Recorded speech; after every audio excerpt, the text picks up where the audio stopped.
Hey everyone, welcome to Monday Night Throwdown here on BostonSportsRadio.net. I'm Ashish Sharma with Brian Roach, Jake Banter, and John Fernald. What's up, gentlemen? Good to Not be much, back. man. Boys. Yeah, good to see you guys. Obviously, a lot to talk about. This has been a very eventful week, to say the least. Going from the Patriots to the Red Sox to the Bruins to the Celtics. Obviously, headlines revolving right now around Wes Welker, I should say.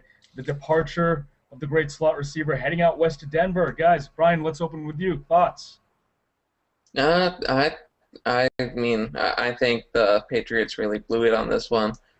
They could have easily had him at 2 years, $12 million. Like, that was a piece of cake. I mean, sure, they offered him, what was it, 2 years, $10 million, with incentives to make it $12 million. So it's kind of weird to see that he would just go off and run with the other one. I know they sort of signed Amendola on Tuesday, like they had it in place, and Welker sort of knew about it. So I think maybe that's what caused it. But I think it was a drop ball on their part. So. Yeah, I mean, I would say this. I mean, I don't think it's a surprise once you kind of look back at some of the things, some of the warning signs. Starting with last season, franchising him, I think was actually kind of a good thing for him. He got a $13 million deal for 1 year. Clearly, the market wasn't the same for him this year, as he only got 2 years for $6 million. But I think they had this planned. I think Amendola is the replacement. They got a good deal on him, and there was obviously some sort of issues going on with Welker and Belichick, I think, and I think that's what really was a major issue at the end. Yeah, I think what happened was that Welker came down to just wanting to leave the team, starting fresh somewhere new. We didn't really go after him. They could have done it earlier. Right. Came to him with what Kraft said. I read today. Kraft said that the deal with the Patriots was better than it is with the Broncos. He would have made something around $8 million with the Patriots with incentives for the year 2014, putting up the same numbers that he did the past 2 years. Yeah. For me, it was kind of like going to a funeral that day. I mean, I was sad to see him go. I love Welker. He put up amazing stats. It just didn't seem like it was going to work out between Welker, Belichick, Kraft, and the New England Patriots. Yeah, no, just to echo your guys' points, I was a little bit surprised. I can't say I was shocked by the way this transpired, but you look at the way things have happened over the last couple of years with the Wes Welker getting franchised last year, and then this year, obviously, he wasn't seeing eye to eye on a contract status with Bill Belichick and Robert Kraft. At the end of the day, yeah, he did take less money to go out and play with Peyton Manning out in Denver, but I think that was just a sign that he was pissed at the way things were playing out. And I do think that Danny Amendola can step in and kind of take over what Welker has done. Obviously, right now those may seem baseless, but you look at what Welker did before he came over in 2007. He was a nobody playing for the Miami Dolphins, who started something like 3 games over a span of 1 year, had like 1,000 yards receiving over 3 seasons. So hope Danny Amendola can come in and kind of become what Welker did. Now, obviously, what Welker was phenomenal, once in a lifetime player, slot receiver from what we saw. But I think that Bill Belichick can kind of take what he did with Welker and at least try to do the same with Amendola, right?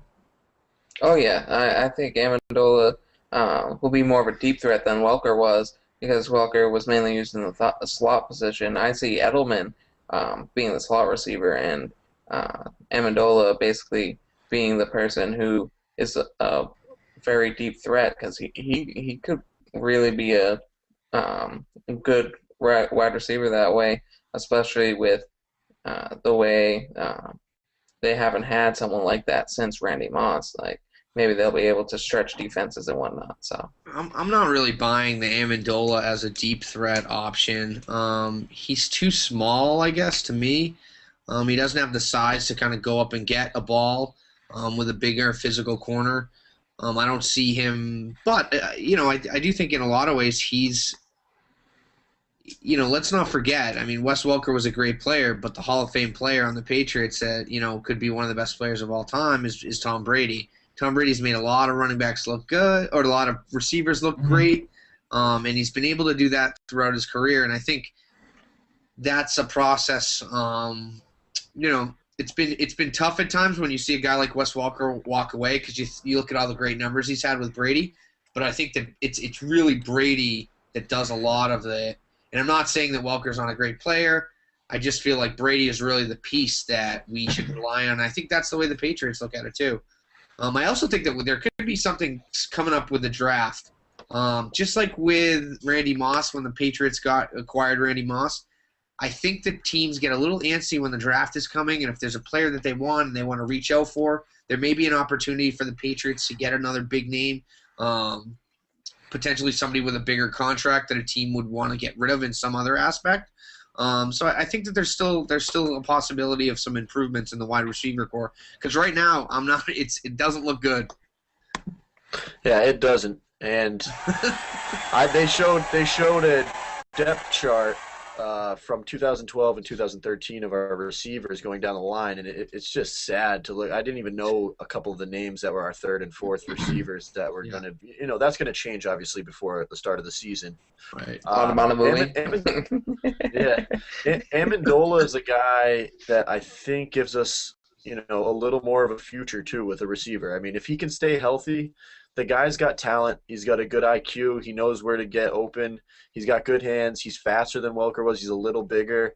And like Brian said, he's going to give you the inside-outside mixture that maybe Welker didn't. The Patriots still have a long way to go with adding to their receiver core before the start of the season. Let's hope so. Be in big trouble. Yeah, no, I'd agree with that because you look at what's happened so far. They've let Welker go via free agency. Danny Woodhead, who we will touch on, has signed with the Chargers on a 2-year deal. Brandon Lloyd just got released, but we're hopeful that maybe they can work on a deal where he does come back. They released him because they didn't want to give him his roster bonus, so they released him before that happened. But if you look at this offense right now, it is incredibly thin. I mean, yes, you still have Tom Brady, who arguably is the greatest quarterback in the history of the NFL. You've got two of the greatest tight ends right now in Aaron Hernandez and Rob Gronkowski. But other than that, who you got? I mean, you've got two young running backs, but other than that, you need to fill out the rest of this offense behind Danny Amendola. You need to go out and get a split end. You need to go out and get a flanker who can be a deep threat. And, obviously right now they haven't done that so far. Now, obviously they've been focusing on the defense, which I think personally is the most important thing for this team right now. But if we are looking at guys that can come in and sort of fill that role, I heard, Emmanuel Sanders was being looked at to come in and try to fill that role. So what do you guys think? Yeah, I think that would be good. Emmanuel Sanders, he was with the Steelers, and Ben Roethlisberger made him look good.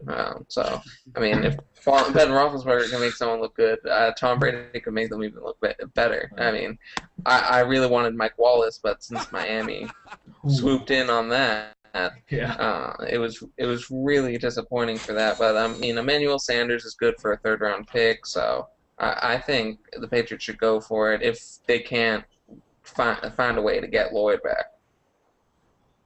Yeah, I mean, I'm kind of hoping that there's something that if you were Tom Brady, you restructured your contract, and then you let Wes Welker go over a couple of $1 million, and you're not really adding to the receiving core that's really going to help him get to that next Super Bowl that he's kind of craving so much. I mean, another one point that I'd like to bring up too, I guess, with the receiving core is the two tight end situation where we're looking at Hernandez as a tight end, and I think after this year he's going to be looked at more as a wide receiver than as a tight end. So if you add Hernandez into it, it doesn't make it look quite as bad. I guess you could have Hernandez. You have Hernandez, Gronkowski, Edelman, and Edelman and Amendola out there, and you're okay. But yeah, I mean, I'm still looking. I'm hoping that some way in the draft that we can either make a trade or go draft somebody in the first couple rounds that could make an impact on the receiving core.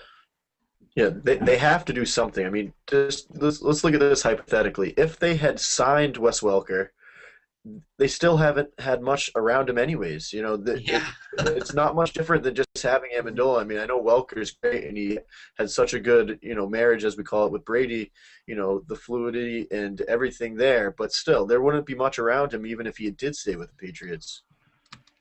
Yeah, no, that's a good point. And Obviously, now you look at some of the other guys who kind of thinned out this offense more by leaving. We did touch on Woodhead. That was the one that actually surprised me more than Welker's departure, because I did expect, last week, if you asked me before he left, what are the chances Welker sticks around, I would have said 50-50. But with Woodhead, I did not expect that he was going to leave the New England Patriots. He took a 2-year deal. I'm not sure on the figures of that deal, but that was the one that shocked me the most. I mean, he was the most productive third down back that we've had since the Kevin Falk days. And now, obviously, you have to look to find a replacement for that, because in Bill Belichick's system offensively, that's a very key part of the offense. Yeah, I mean, Danny Woodhead, I don't know how he's going to fit in with the Chargers, especially since they have like 5 running backs right now, basically. They have all those guys that got hurt. They have that guy. Jackie. The rookie, too, Ryan Matthews, not the rookie, couple years old. Ryan Matthews, he was a first-round pick. Yeah, all those guys got hurt a lot.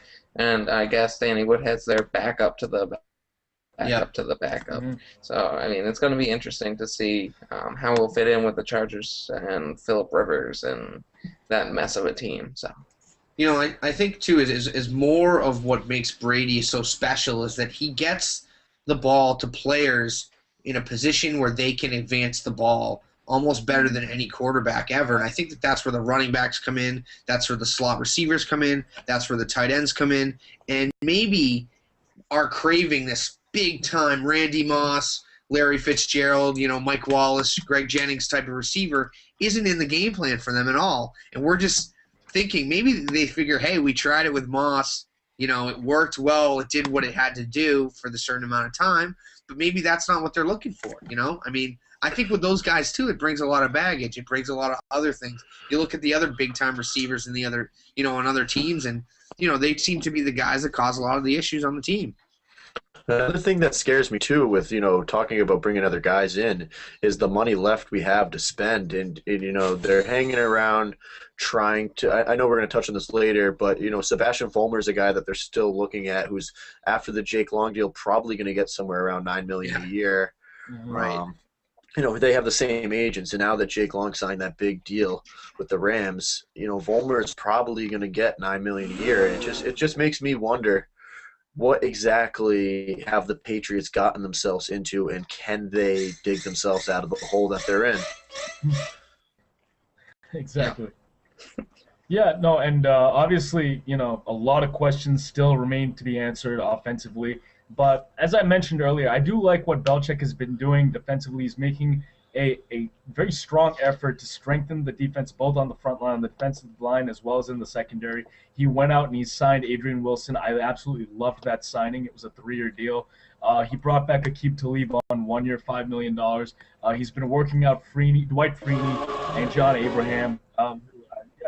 Exactly. So I'm happy with all the stuff that they're doing defensively. And, if you're a Patriots fan, you go back to the 3 Super Bowls that they won in the early part of last decade. Correct me if I'm wrong, but those were great defenses, were they not? No, they were. Yep. Absolutely. I think, Leon Washington, is Leon Washington going to give you the third down back ability that Danny Woodhead did? Have they talked about that? Is he going to be a third down back for them? I see Leon Washington more as a special teamer, kickoff and punt return specialist. That type. What about that guy? They got from the Olympics, the track runner. Yes. Jeff Demps. Yeah. He missed all of last year. He could be the third down back. We don't know. We've never seen him play because of that injury that happened. So.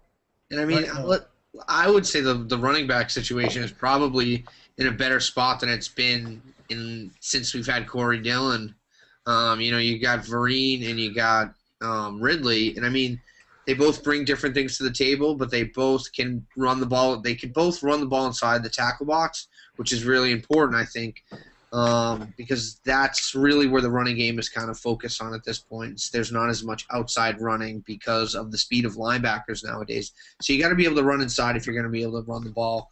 Vereen's obviously a better receiver than Ridley is, but, I still think Leon Washington will definitely be getting some reps on the third down for sure.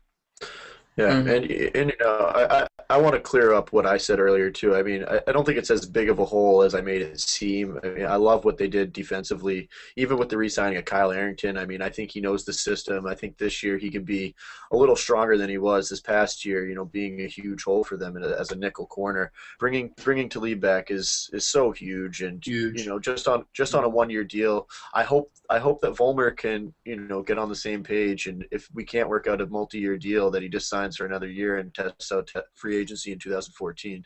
Yeah. Yeah, no, I'd agree with that. You know, Kyle Arrington is a guy that I like as a nickel corner, as a slot corner. I don't like him as a primary corner either on the right or left side, but I think he can help in that instance when you need a fifth defensive back.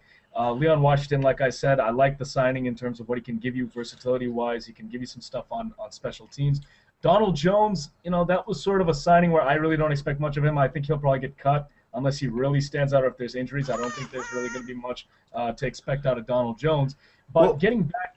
Sorry, what did you have to say, Vern? well, actually, I kind of think that if Donald Jones can step up and actually take this year seriously and come into Belichick's system, he could be, if we don't sign any other receivers, a 2 or 3 receiver for us. I mean, the guy is physical, he's fast, and I think somebody just needs to give him a chance. And with, like we've touched on, Brady throwing to anybody, I mean, give me a jersey and let me go out, and I'll catch 50 passes a year for Brady. Yeah, we'll see what happens with that. I'm just keeping the expectations low because I really don't see how he can make a significant impact. Obviously, over the last couple of years, they've chased the big name guys. They chased Ocho Cinco. We all know how that happened. You know how that. Well, Ochocinco was in a downward spiral anyway. I mean, Yeah, it's true. Donald Jones had Ryan Fitzpatrick as a quarterback, and Fitzpatrick was always up and down, passing to Stevie Johnson, and that was about it. Like and those two running backs they had. So Exactly. Yeah, no, so it'll be interesting to see. I mean, obviously, they do have some work, as we've said over the course of the podcast so far. They have work to do offensively, and what they've done defensively so far has really impressed me, and they can continue to do that through the draft, through free agency, possibly through trades. But one thing that I do want to touch on quickly before we move on to some Red Sox talk is the Elvis Dumervil situation. For those people who have not yet heard about this is probably one of the most bizarre and hilarious things that I don't think I've ever seen this. Elvis Dumervil wanted to restructure his current deal with the Denver Broncos, but his agent did not get the paperwork in on time as a result of some technicality. He is now a free agent, an unrestricted free agent. Guys, is this a guy that the Patriots could chase? I think they could go after him. I mean, they need some help there. So I think Dumervil would be a great ad. So yeah. Yeah, I mean, I would love to see Dumervil. He a couple years ago had, I believe, 18 or 19 sacks. Was chasing the all-time record for sacks in a season.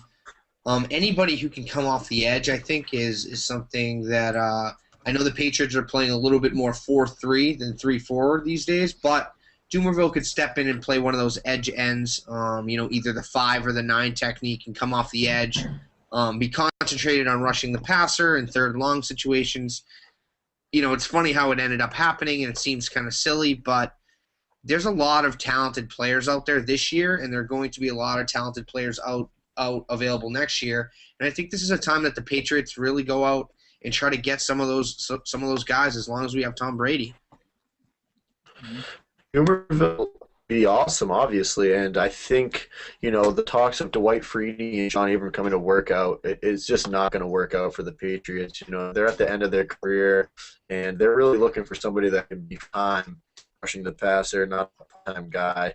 Bringing in Freeney or Abrams just doesn't seem right. Dumervil, though, I think with Kruger leaving the Ravens, I think he ultimately either ends up back with the Broncos or the Ravens. Yeah. Yeah, no, obviously I'd love to have John Abraham or Dwight Freeney here. As you mentioned, Fern, they are at the tail end of their careers, so I don't really see them as every down, guys. I heard Tommy Curran talking on CSNNE the other night that he wouldn't expect them, if they were to come here, to play more than 60% of the snaps. I could see that. Yeah. You've got a good thing going with Robin Ninkovich and Chandler Jones. Have these guys come in, veteran presence, veteran leadership. I think that's what you need for a very young defense when you're talking about the front seven and the secondary. Obviously, you go out and get Adrian Wilson. We talked about Ed Reed. I think that's obviously out of the question now with Wilson joining. Go out and get some of these guys. Yes, they're a little washed up, but you could use them, right? Yeah, I think so. I think anyone who's available out there is going to help the Patriots. Well, not everyone out there is going to help the Patriots, but if they need someone who's a veteran presence on this team, I think they should go for it. Cap space too. I mean, they got all the cap space in the world, so you might as well use it while you have one of the greatest quarterbacks of all time. It just doesn't make sense. You might as well use some of that money.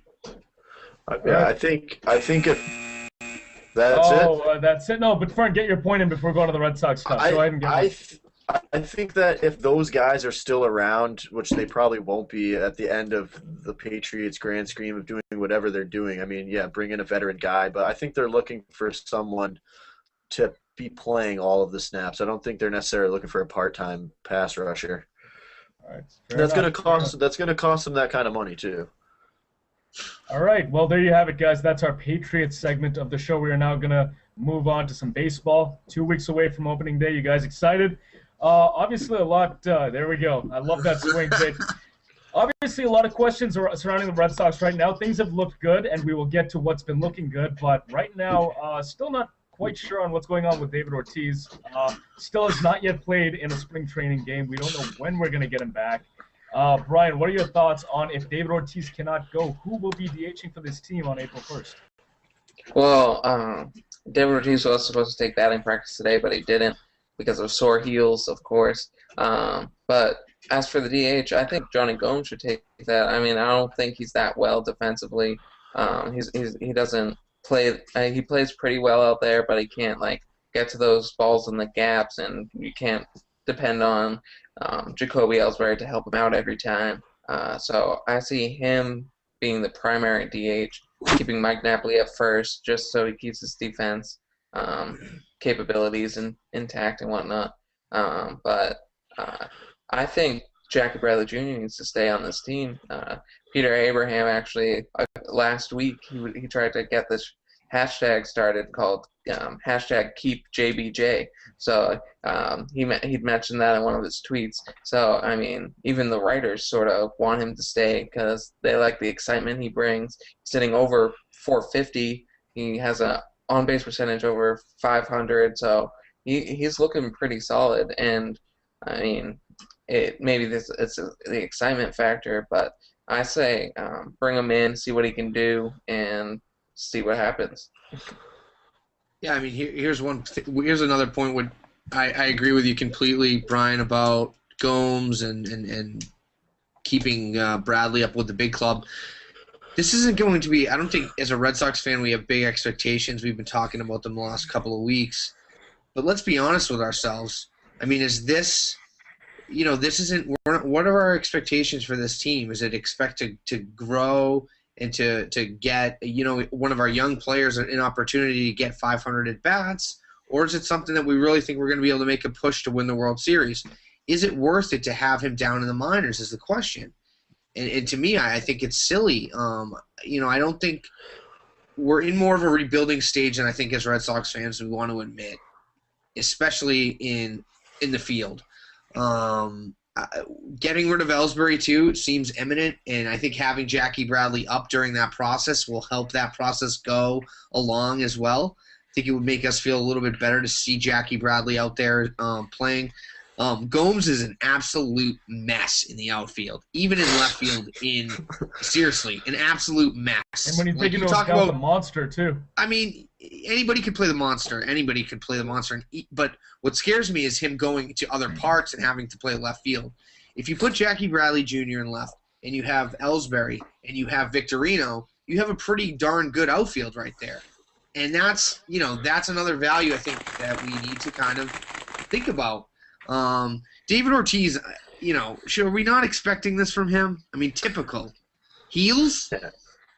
Yeah, it's ugly with the David Ortiz situation, especially after the money we signed him to. I thought up of a situation that I like. I mean, this kind of keeps Jackie Bradley Jr. out of the picture at the beginning of the season. But with David Ortiz out, I flirted with the fact that you put Salty in the DH 4 out of the 5 days, and you have David Ross catching. I mean, he's one of the best defensive catchers in the league. We brought him in for that reason. I mean, his offense isn't as great as other catchers out there, but let Salty focus on his hitting. You have David Ross catching 4 out of the 5 days. On the 5th day, Saltalamacchia catches, and you bring Johnny Gomes in and have Ryan Sweeney playing in the outfield. You know, a guy that that can hit 300 in the bigs. The problem with me with Jackie Bradley Jr., not only, and I think we're going to touch on this as Ajis brought up the whole write-up about it, but, his major league clock starting if he's up in the bigs. And he's never faced major league pitching, in April, when the league starts. I mean, the guy's killing it right now in March. But, guys get hot. I mean, all of a sudden you got Jackie Bradley Jr. up here and he's struggling against the bigs. What do you do now? I just I don't think it's going to happen with the David Ross situation. I think Salty's going to be catching 4 out of the 5 days. And we're going to see Jackie Bradley Jr., which is exciting for me and any other Red Sox fan out there. But I kind of like the idea of David Ross with Salty in the DH spot. Just let him concentrate on his hitting. The guy can hit. Yeah, no, friend, that's an interesting argument, but I just think that the Red Sox are presented with an opportunity here with David Ortiz's extended absence, 2, 3, 4 weeks. We don't know what it's going to be.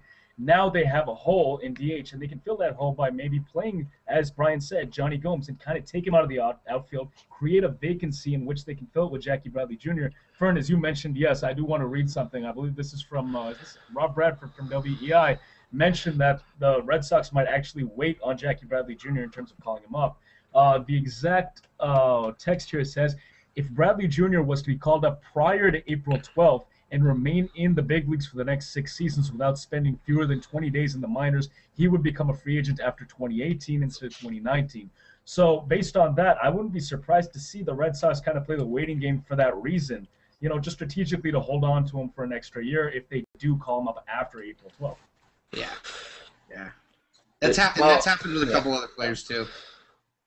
Well, I mean, I could see him playing until Ortiz gets back, then being down in the minors, so he gets constant playing time. Because when Ortiz is back, Johnny Gomes will want playing time, and he'll be put in left. So I think that's what will happen. That's what I fully believe will happen, and then he'll still be under the Red Sox control until 2019. Well, I'll ask you this though, Brian. Then what if Jackie Bradley comes up and hits 350 in April and May, and you send him back down to Pawtucket with a team that's not really projected to be in the race, for the World Series? I mean, do you send him down? That's what you're playing with here. Yeah, that's true. I mean, blows it up. If he does get hot, that's gonna be kind of tough. Maybe you just trade Ellsbury then to send him back down. Yeah, that could happen. It's not a terrible problem to have, though. No, it's not. Ortiz out. We're talking about somebody getting hot and hitting 350. It's like, oh boy, it's a big problem we have to deal with now. I mean, the thing that I like about the Red Sox this year is they're deeper than they've been in a long time, and that's why I see them still winning. They have 2 or 3 starters waiting and stuff like that. So they have 2 or 3 starters waiting. So sorry, but what's great with Ortiz being out too is that you realize we didn't even really need to re-sign him. Yeah, no, that's true. I mean, you go back and you look at the 2-year, $25 million deal that he got, and you think that's almost based on what he's done in the past. It's like, you know what, buddy, we're just going to give you this to keep you around. What the hell are you doing? You're sitting on the bench with a 20 the Red Sox have done that. The Red Sox don't sign people based on what has happened. You're right. It's very. They have a very Belichickian attitude, if you will. What have you done for me lately? And I think that's the way it should be, especially in baseball where contracts are guaranteed. You want me to just fork over all this money guaranteed? And based on what you've done, not what you're about to do, it's ridiculous. But I could argue. I could argue that for hours. Do baseball players get guaranteed though? I don't think baseball players get guaranteed money. Oh yeah. Oh, baseball. Yeah, no. Baseball contracts are fully guaranteed. If you they're fully guaranteed. Oh, fully guaranteed. So, it's like this. Unfortunate. It's like this situation with Stephen Drew that we're going to touch on. The guy, and I know you hate this, Ashish. I mean, the guy signed for almost $10 million for this year. When you have a guy like Jose Iglesias, who, he doesn't have the power, and he's a little impatient at the plate, and a little, is being generous to him. he's amazing in the field. I mean, why did we have to go out and sign a guy like Stephen Drew who has this wimpy concussion? And if he's like his brother, he's just going to sit out for the rest of his year. Well, for the year. Wow, okay, going after a guy's let me talk a little family. bit. Whoa. Let me talk about a little bit about Iglesias. Okay, they didn't think he would work out all that he did this summer, meeting with Dustin Pedroia. If you look at him this spring, he's been raking. He has 6 extra base hits when he had 11 the total last year in AAA. So 6 in a month. He's at a triple. He has a home run. He leads the team with 4 doubles. He's still only hitting like 250, something like that. Yeah. But like if you can find a little pop, he looks bigger. He has that amazing glove in the field. He made an amazing play the other day. Just to piggyback off of what you're saying, I believe I did say this last week or 2 weeks ago on the last show, is if we can bring up Jose Iglesias to hit 8th or 9th and give us a 260 average with decent defense, I'll take that. He's not my leadoff guy. He's not my cleanup guy. If he can I could see him hitting 15 home runs, 30 extra base hits. 15 home runs is a little high. That's a little ambitious. Remember that it's still March, and the guys he's facing, and the best arms he's facing definitely aren't giving it 100% either. So I could see 3 a month. And half the guys, that's all I'm asking. And half the guys that are worth facing at the major league level, guess what they are? They're at the WBC. They're not even here. No, they're not. Who plays at the WBC? What, R.A. Dickey? Well, the thing is, for me, killer knuckler. But I mean, like, the thing with me with Stephen Drew is, was Xander Bogaerts, coming up too. Why did we have to go out and sign a guy to almost $10 million? I mean, I know because Bogaerts is that short. Yeah, I know. I mean, he's looking third or left, but still. It just doesn't make sense. I mean, obviously, we're touching on this a little more harshly because he's not playing and he's not getting at bats in, and he's not going to be ready for opening day. That just drives a fan crazy. An actual fan that looks in on the stuff during spring training just drives me crazy. He got hit in the head. Wouldn't you have a concussion if you got hit in the head? I mean, yeah, it's just scary because of his brother and I do agree with you, Fern. I think it was too much of a financial commitment to a guy as kind of a plug gap. There's really no one's really thinking in any way that Stephen Drew will be back next year, especially with the players we have in the minors. So it just doesn't really make sense to go and spend that kind of money on a guy that for only 1 year that's not even that good. Yeah. Yeah, and then what the frustrating thing is, they knew that his body was breaking down on him. I mean, we talked about this. He had 2 bad ankles, and you go out and you give him $10 million for 1 year? That makes no sense to me. I think the smartest thing they did was wait on Napoli, restructure the deal that they offered him, and that turned out to be a hell of a decision too. But I mean, this was a total swing and a miss at a splitter in the dirt with Stephen Drew. Honestly, I didn't know what the hell was that. Yeah, exactly. Get a golf. Gonna have Tiger tee off on that one, but okay. But guys, enough about Stephen Drew. I do want to talk about the pitching, which has been absolutely phenomenal. I mean, like I'm shocked, to be honest. I did not expect it to be this good. John Lester, Ryan Dempster, Clay Buchholz, even Dubront's been fantastic. What did Lester do yesterday, Brian? Well, it's 6 perfect innings. Yeah, he should have stayed in for the full game. I mean, a perfect game in spring training isn't all that great. Like, it wouldn't go in the record books or anything. But he had 5 strikeouts in 6 innings. His cutter, oh my gosh, his cutter is almost unhittable right now. I wish. I want to face it just to see how filthy it is. Well, Brian is wet right now. Lock this kid up. Yeah, I mean, I still think I'm expecting a huge bounce back here from Lester, and expecting another strong year from Buchholz too. I think those are the 2 players that we really have to focus on is the 2 starters of the future for the Red Sox. And if we can get the other guys to, play average, I think we'll be right there. Yeah, Lackey's been, lacking a little of late, in all of March. Farts are always going to make me laugh. Farts are always going to make me laugh. But, all the starters are going to be fine this year, and I'm a firm believer of that. And you know what I love too about the Red Sox is Alan Webster. Wow. The guy. Oh my gosh, the guy, he's a beast. All right, don't get too excited, Brian. But you know, I mean, I see it. He can throw 100. Again, I want okay? to.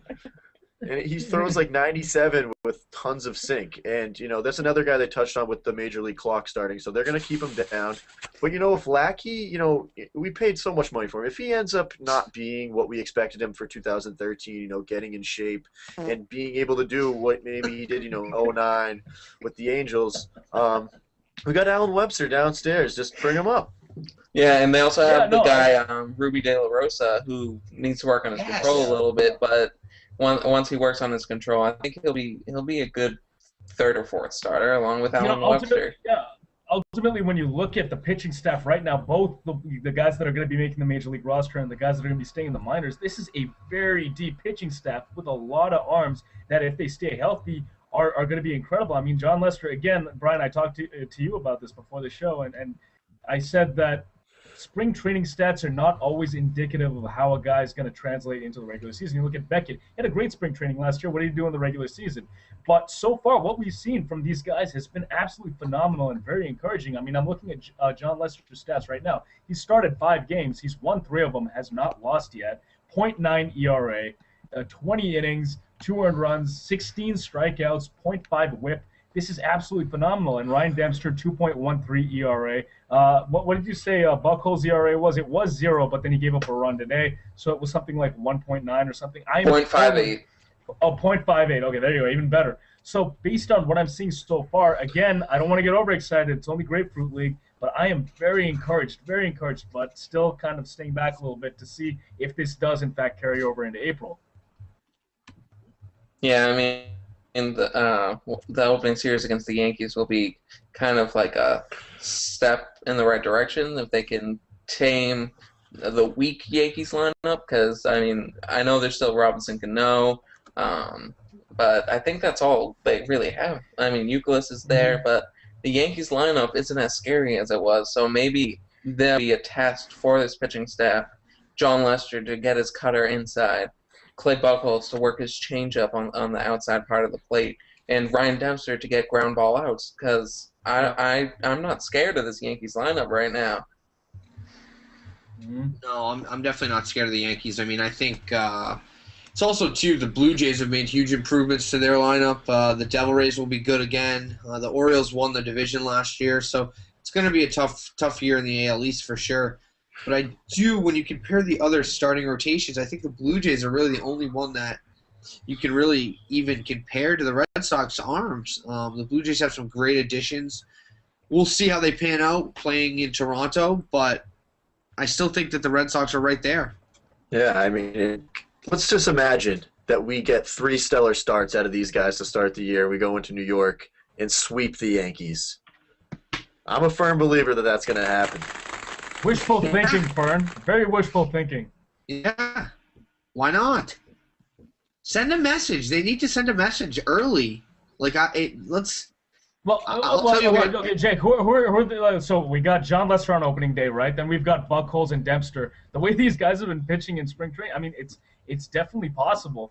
But again, like, we have seen so much disappointment over the last 3 years. I don't want to get carried away with what we've seen so far. You know, we haven't even seen the full starting lineup of the Red Sox together yet. Like, we were close. We were close yesterday with John Lester pitching, and that looked great. Like, Johnny Gomes went 3 for 3.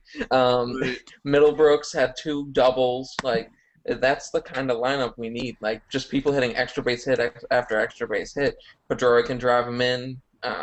Jackie Bradley Jr. If Jackie Bradley Jr. is on the team, and it's Jacoby, Jackie Bradley, Pedroia, that would be a lot of speed, and it would look pretty good against the Yankees. Well, Pedroia's kind of flat-footed. He's not exactly a speed. He can have 20 stolen bases in a season. That's true. He's a 2020 guy. He is a 2020 guy, but the thing is, that's because he's just a smart base runner. Like, I believe I could beat Dustin Pedroia in a foot race, and I'm not exactly the fastest guy. So. No? Hey, Petey, if you ever see this, man, I was just kidding. He'll take you on. I thought you were fast. You Well, look he has a lot of fast. experience. Yeah, no, he has a lot of experience running through airports. Yeah, and the problem for you is that he gets great jumps, so you're gonna have to start off well.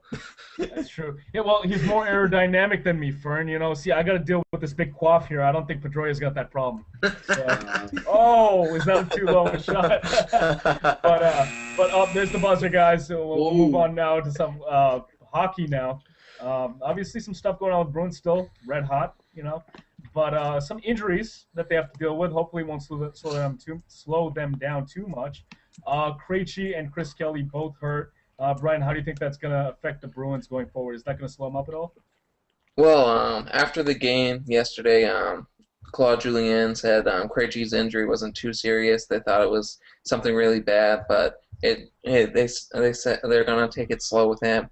Chris Kelly, they actually think he might be back before the end of the season. He broke his tibia, but fractured his tibia, so he could actually be back before the end of the season. He could wait until the playoffs to come back, but I mean he's part of that third line that's been really, really iffy. So I think like the chemistry needs to be full swing and see how the third line is affected before I'm really like nervous about this injury. Kelly's a big piece to the third line, though, and part of Claude's system, as we've talked about before, is rolling the four lines, having four lines that you feel confident about. You're not really feeling like you're losing too much with having your third or fourth line on the ice, and Chris Kelly's a big part of that. Do you move Sagan to center? Do you finally make that switch and move Sagan to center? I know a lot of people have been calling for that. He played center all through juniors. His skill set, he's much more of a center skating wise. He doesn't like getting into the corners. I think it would be an interesting switch, but I don't know if you could leave it for all. If you had Krejci, Bergeron, and Sagan as your centerman, and also Gregory Campbell, that would be pretty interesting. But it would be tough to see where you kind of put the other wingers with those four. Yeah, it'd be tough matching. Having Sagan not playing on the wing, it'd be tough for them because they got a guy in Pawtucket, Ryan Spooner, who they called up for the second time, who's going to be with them, who's their point leader. I think he has 50 points through 45 games or something like that. The kid can play. It's not going to hinder the Bruins through the end of the shortened season too bad. I still see them being a top 3 seed or maybe 4 because of that weak division Winnipeg's in. That's going to allow whoever wins that division to be the 3rd seed. The Bruins, I think the 2 tough losses against the Penguins, you can't really look at it as the Penguins are that much better than us. They played them in Pittsburgh on 0 days rest both games, and I think they just didn't have the legs to go the end of the game. And the Bruins right now, I don't think there's really anything to worry about. Yeah, they were like an inch Another away point from too, I winning that think game too. That Sagan missed like right towards the end of the third period. That was like 1 inch away from tying the game and going into overtime. I don't think the Penguins are that big a deal. I mean, sure, they have 2 of the best players in Malkin and Crosby, but I mean, look at the teams that used to be good like a couple years ago. Capitals. Look how far they've fallen. One team I don't want to sleep on is the dreaded, They're most 7 hated games team. out. Oh, sorry about that, Brian. I was saying the team that I don't want to sleep on is the Montreal Canadiens as well, as they're playing some great hockey, and they're always a thorn, I guess, in the side of the Bruins' side. I wouldn't want to get a first-round matchup with them. Going up to Montreal is always a tough place. It's always a tough place for the Bruins to play. But having 2 goaltenders that are playing pretty well, Hudobin has shown great signs of growth, and he kind of has a Tim Thomas style to him, where he kind of goes out there and kind of attacks, which I kind of like. It's kind of fun to watch. Tuukka has that more finish, positioning. He's a huge guy. Hudobin gets down in that smaller stance. It kind of goes after the skaters that are coming onto him, which is fun. I think too as well. The Bruins rolling those 4 lines, what makes that help them going forward is they're not too relying on any of the top 2 lines. So they don't rely on them too much. Where if they're not having a good couple of weeks, that doesn't mean that they can't score goals. I think it's important to have those four lines rolling. Yeah, and I think Krejci comes back in a few games too. I don't think they're going to rush him back in. Yep. But once he says he's ready to go and he feels good skating around, he'll be right back in there. And he's been huge for us. And look at Sagan getting hot, and Marchand's still hot. And we have 6 guys on the team that can score 20+ goals in an 82 game season. So I guess, guys, that begs the question: can the Bruins keep up the pace? Obviously, one of the best teams in the NHL. With about a month or so left in the season, do you think that they can take this into the playoffs? Oh yeah, definitely. The Bruins have they'll face Buffalo. They'll face some easy teams in their division. Toronto Maple Leafs, stuff like that. So they'll have some easy wins along the way. They might rest Rask towards the end of the season. Have Hudobin play. Rask, I think. He needs to work on his corralling the rebounds, because that second goal against Pittsburgh, that was the weakest goal I've ever seen. Not to admit the Penguins, the goal the Penguins allowed with Sagan wide open. How does a goalkeeper do that? So a goaltender do that. So I think the Bruins will be able to be 1 or 2. Hopefully they can, because they have 3 or 4 games in hand of the Montreal Canadiens and the Pittsburgh Penguins. So, yeah, they have plenty of time. It will be interesting too going forward to see how the defensive pairings break down as well. I know as it gets closer to the playoffs, the Bruins tend to play Seidenberg with Chara, and kind of make a super duo there. Also, we'll be looking for who will play with Dougie Hamilton. Will it be Boychuk? Will it be McQuaid? I know what's the new guy that they got that they're Caron. Pandolfo's getting some run there too as well. Yeah, it will be interesting to see. I think starting as well as they did, I think that they're putting themselves in a position where now they're positioning to see what they're going to do in the playoffs, and resting Rask is a huge part of that as their number 1 goaltender. Yeah, I like to see them rest Rask. Hudobin's definitely played great, and I mean, great's an overstatement. And good, he's played good. Good. I think tomorrow night's a great test for the Bruins. With Winnipeg, I think we go in there and we win. I just see that happening. The Bruins are too deep to let a couple injuries really hurt them, and I think they're just going to keep it rolling. They got a great group of guys. Claude Julien's a great coach. I mean, it's tough to watch. They play defensive-mindedly, but I'm not too scared of Pittsburgh, Montreal, and I don't see them having to face Montreal in the first round, dropping that far down, or Montreal dropping that far down in the standings to have to face them in the first round. So I wouldn't even worry about that. I mean, I don't know. I'm just saying. It's a team that, in some ways, it's almost a joy to watch the Bruins play them, because there's such a hatred between the teams, the styles of play. And it would just be interesting, I guess. Yeah, I could see a lot of fights happening in that game. Just a lot of late hits. A lot of Montreal Canadiens diving. As they did their last game. I can't wait until they play again. So yeah. All right, guys. You guys ready for some Celtics basketball? A big game tonight against the Heat. Always ready. Huge game. All right. Mm-hmm. Yeah, this one's going to be big. Celtics have won 7 of their last 10 games, 11 straight at home. But I think the more impressive streak is obviously Miami's 22 straight wins. They come into the Garden tonight. This one's going to be a clash of the Titans, I think. Oh yeah, especially since the Celtics have won 11 straight at home. So it's and the last time the Celtics lost was the game before they faced the Miami Heat at home. So right. I mean, I don't know.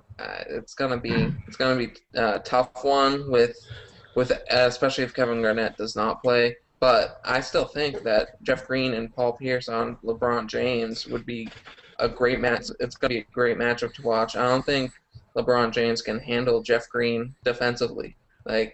Jeff Green has everything that LeBron James has, maybe in a smaller body, but Jeff Green can do the reverse jams, like baseline jams. He can shoot a 3-pointer. He can shoot a 18-footer. He can shoot a floater in the lane. I don't know. I think LeBron James might have his number with Jeff Green. So that's what I think. I would agree. Physically, he's definitely similar. I think James is probably a little thicker, but Jeff Green's probably a little longer. Jeff Green has some amazingly long arms. So he's probably an inch taller, maybe. Love the matchup of Jeff Green against LeBron James, and then you throw Pierce in there as well.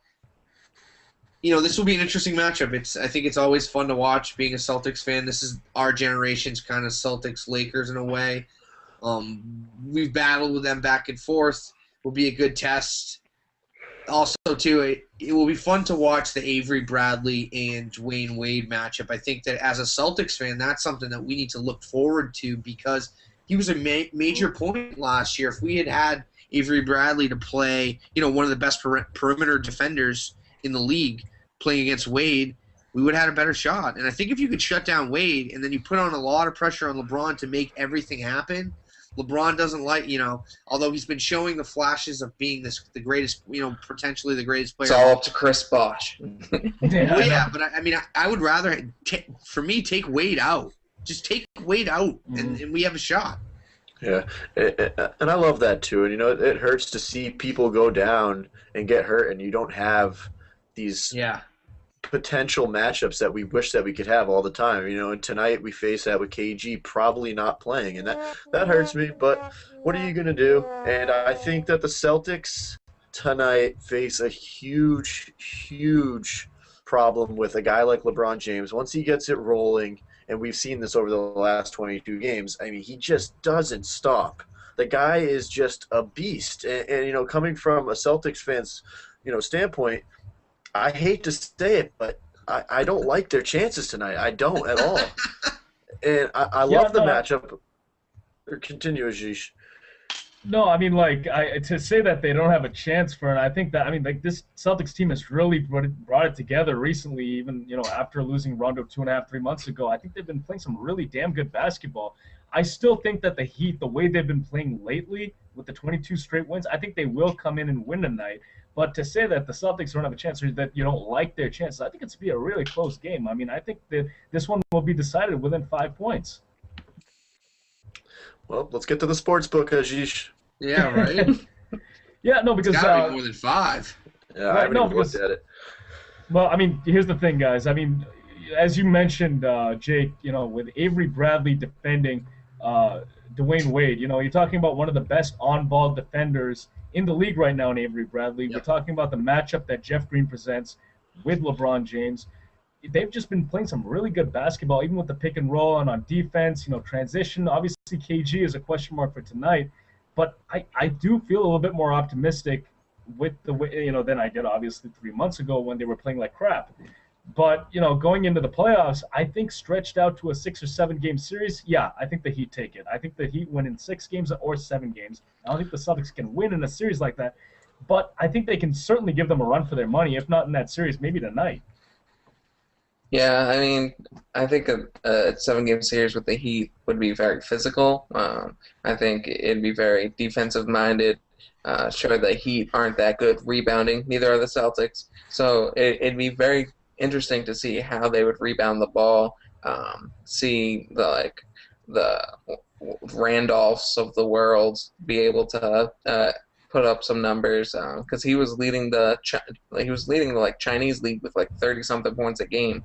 So I think it's going to be interesting to see Jamal Crawford also because he's new to this matchup, and Terrence Williams and Jordan Crawford. Oh, Jordan Crawford. Yeah, that's what I meant. Jordan Crawford, Randolph, Terrence Williams, and that other guy, DJ White. DJ White, who doesn't play that much, but he had that nice end one on against the Bobcats. Sure, it's against the Bobcats, but the Celtics, to me, they play to their opponents, so they play weakly against the Bobcats, but they'll put up strong numbers against the Heat. And that's what happened when they first found out about Rajon Rondo's ACL injury. They played really big against the Heat. Won in that what was it? One overtime or was it double overtime? Yeah, they won that double overtime game against the Heat. So yeah, I think they'll stick to it to the end. I could actually see them, if they can pull out all the stops and be able to guard LeBron James and Dwayne Wade effectively, win a series against the Heat and make it into the NBA Finals. So sure. Yeah, I mean, I think too. Also adding Jason Terry, I think he's starting to play better.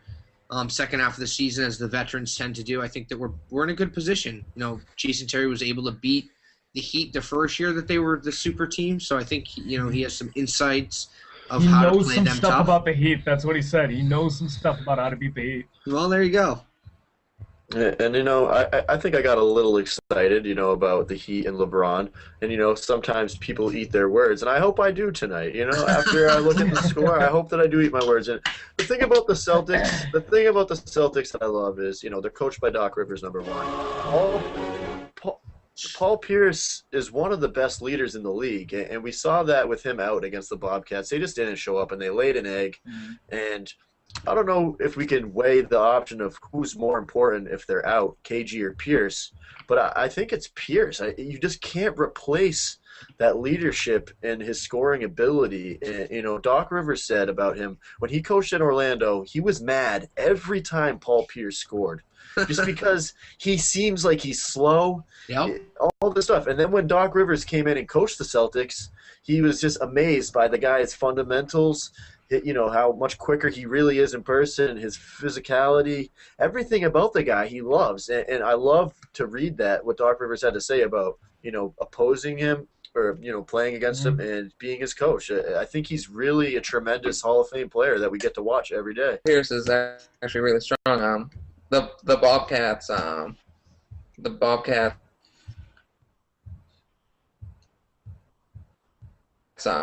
of the guards was charging. Paul Pierce got in front of him and just stood there, and the Bobcats player didn't move. Like he couldn't get the muscle the ball up. So Henderson. I mean, Paul Pierce is Henderson. Yeah, so Henderson couldn't get by him. So yeah, no, I think we are certainly privileged Henderson to watch. Looks like a Right. No, I think we're certainly privileged to watch Paul Pierce over the last few years. It's unfortunate now that we do see his career coming to an end as well as with KG, but I think as Boston fans growing up, we always saw Paul Pierce as our guy. Different eras have different superstars. You obviously go back to the Havlicek, Russell era. You have the Bird era with McHale and Parrish. And in this era, it's obviously for us, it's Paul Pierce. And a little early on, it was with Antoine Walker as well, but he's kind of now a distant memory. So, it's all about the truth. But guys, before we go on, I just want to get final predictions for tonight's game. I hate to say this. The Heat are going to beat the Celtics tonight. They're going to end the 11-game winning streak that the Celtics have at home. It's going to be a close game, Fern. I will say that much. It's going to be a close game. But the Heat are going to make it 23. Brian, what do you got? Celtics win 91-89. Love it. Wow. Okay, all right. An optimist in the house. Jake? I'm going to go with the Celtics tonight. 94-82. I'm going blowing them out. I'm going Heat 98, Celtics 89. All right, there you go. It's a 2-2 split. There you go. Hey, guys, thanks for watching. This was Boston Sports Radio's Monday Night Throwdown for everyone here. Brian Roach, Jake Banter, John Fernald. I'm Ashish Sharma. Thanks for watching. We'll catch you guys next week. Peace.